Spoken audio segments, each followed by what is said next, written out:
The Okotoks Museum and Archives has 3 sewing machines in its collection, 2 treadle machines, and a tabletop model. All 3 ran on human power.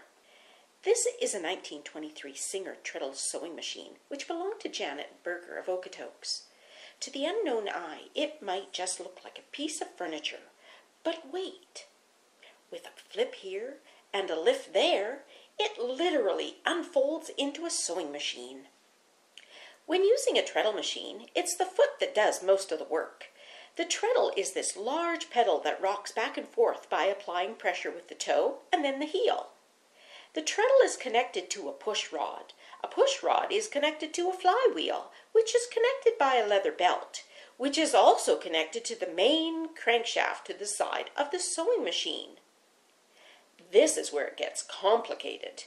That crankshaft divides its force into an upper drive shaft, which controls the thread and needle movement on the top side, and a lower drive shaft, which controls a hook and bobbin assembly on the underside.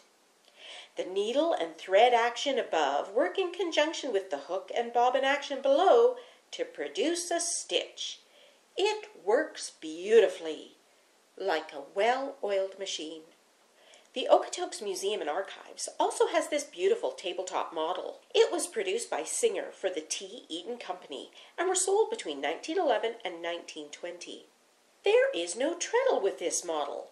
Instead, it was operated using a hand crank. I can only imagine how coordinated you had to be to operate this machine.